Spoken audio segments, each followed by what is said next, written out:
Hello, BookTube. I have a mail haul, but it's small. My mail haul is small. That's all, y'all. It's only 2 packages. Fortunately, I have a dietary supplement that I'm going to add to it when these are done. So let's do these first. Uh, and see, who knows? Maybe they'll be rock'em sock'em. Or maybe not. All right, so the first one is the rather lovely finished copy of Sarah Hall's Madame Zero. I've got the BookTube requisite iffy lighting here. Uh, this is Wells Tower writes that it is so fearsomely excellent it almost hurts to read. Truly the best collection I've come across in a decade. And you know the thing about well-known named blurbs is they're not paid to lie their pants off like that. They just do it, I don't know, to top each other or to top Gary Steingart. That is absolutely ridiculous. All right, so this comes out at the end of July, and Sarah Hall might be known to you because she did The Wolf Border, a book that, you know, at first it seemed like just, one book in a novelist's career, but it has struck a chord with readers. People like that book in a different way than they like the rest of her backlist, I've noticed. And even I have thought about it more than I should. It's just an average novel, and it has two big failings, two big ineptitudes in it as well. I shouldn't still be thinking about it, but I am. She struck a chord with that book. And this is a collection of her short stories called Madame Zero, which Wells Tower says is truly the best collection I've come across in a decade. Think about the short story collections that have appeared in the last decade. He says it's so excellent it almost hurts to read. so there you go. So there's that, and then there's this thing. This is our second one. And what is this? Oh no! Okay, this doesn't count at all. These are Kirkus books. I review books for Kirkus Reviews.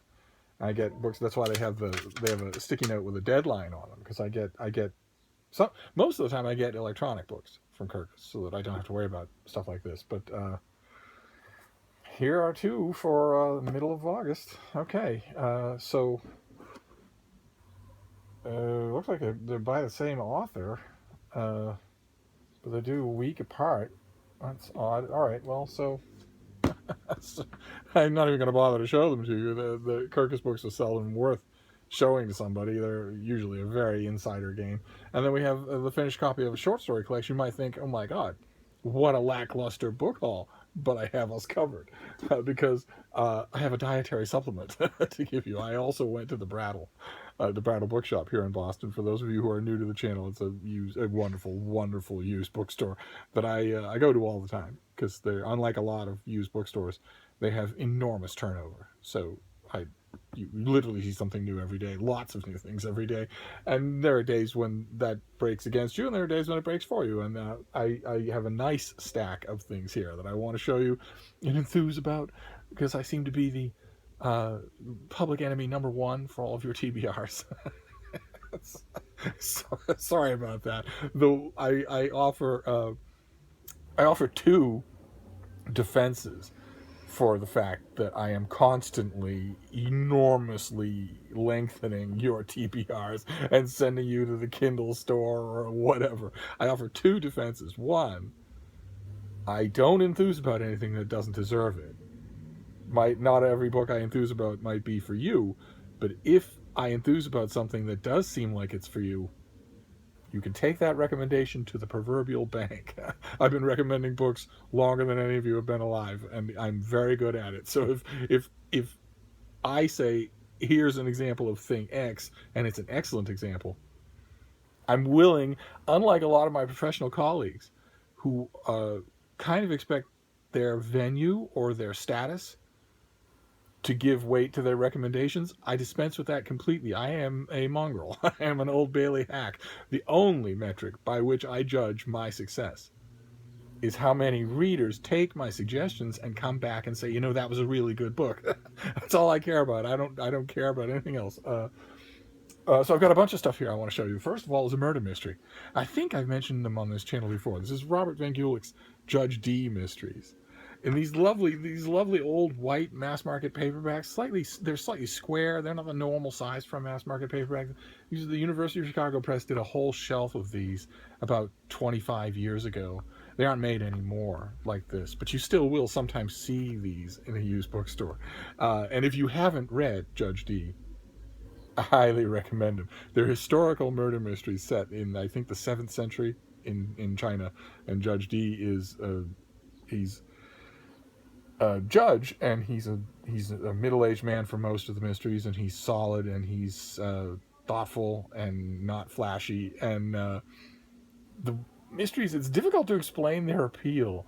They have a wonderful, rich texture to them, and Judge D has no fussiness about him at all. And the combination just works wonders. Gulick understood his time period just consummately well. Translated the original before he adapted them, the original stories, into a murder mystery series.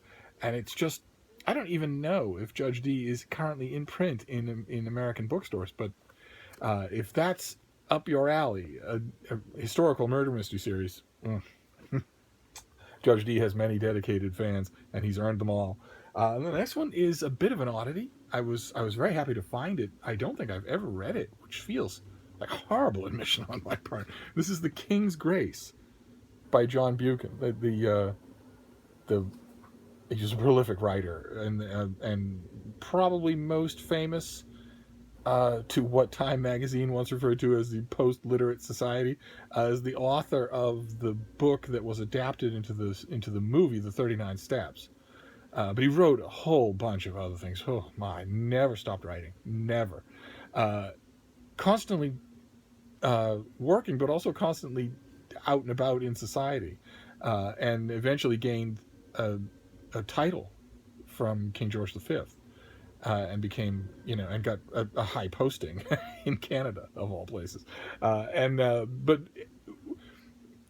that makes it easy to ascribe to him mercenary motives for a lot of what he wrote. And, the goal of becoming Lord Tweedsmuir always in his mind. And that suspicion doesn't get any stronger than this book.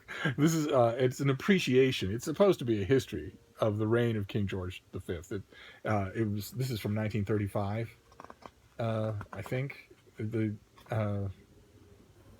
is from 1935. Reprinted tons and tons of times. And in the beginning of the book, Buchan says this isn't a history of the reign of King George V, because of course it's still going on.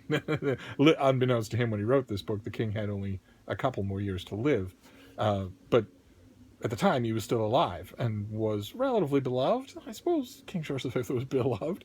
Horrible, gap-toothed, hoarse-voiced, squinty-eyed, mean-spirited, vicious little ferret of a man. just odious in every way, but king. That's all you can do, and with a magnificent queen. So who I came to know quite well because I wrote a NaNoWriMo novel about her. But this is an appreciation of the reign, a history and appreciation of the reign of King George V, and I know that I'm going to love it because it's written before the book was closed. It will refer to a whole bunch of contemporary controversies and buzzwords and incidents that later, more comprehensive, actual biographies feel like they should paper over or put in a footnote or something like that. The perspective is the reason that I will read this. I can't believe that all the reading that I've done about the Windsors, I haven't read this book, so I was happy to find it. And the next one is a Penguin Classic, to continue Project Penguin there. Eventually, the idea now, instead, that wall is all Penguin Classics. The idea is that this whole room will someday be all Penguin Classics, or a long way to go. But this is the letters of Vincent van Gogh, or Van Gogh, which I read a chunk of them because, like everybody else in the world, once upon a time there was a biography called A Lust for Life by Irving Stone, and once upon a time I read it. Everybody read it. And you didn't miss Irving Stone when he came out with a new book. He's completely forgotten now, except as the author of The Agony and the Ecstasy that was made into a movie with Charlton Heston and Rex Harrison. If you didn't have that, I think even The Agony and the Ecstasy would be out of print, and all the others too, which is a terrible shame. His books are really good, but uh, the the great painter was also a great letter writer. Very confessional, very almost stream of consciousness. The letters that I've read by him, I read another collection. It wasn't a Penguin collection. Didn't know there was a Penguin collection, so I'm very happy to have this. The letters that I've read by him reminded me of Kafka, in the sense of you're writing a letter to someone, but you're almost acting like you don't know they're there, or that it could get intercepted or left on a dining room table where somebody else could read it. Very, very good, very, very good stuff. I have a feeling that I will later on today that I will open this I'll read the introduction, of course. The Penguin Classic introductions are usually a tour de force. You usually have to get them done, and then I imagine that later on tonight I will dip into this, thinking I will read a few here and there from representative decades, and I wouldn't be surprised if I read the whole thing from cover to cover. I wouldn't be surprised if it muscles out tonight's reading. I don't know one way or another. I'll keep an eye on it, but I don't hold out any hope. Now the next one is a gigantic biography. We go back to British royalty. This is Charles Ross's big biography of Edward IV, the great walloping baby-faced Yorkish king, who is often lost in the broader view of British monarchical history, because his history is complicated, and it doesn't have a single tagline to it. Fighting, being deposed from his throne, coming back to his throne, and then there isn't much that you can do when you're in the shadow of Richard III, who's for bad reasons only a much more compelling, dramatic, memorable king. You ask even fans of British monarchy to talk about Edward IV, they're going to have a tough time doing it. But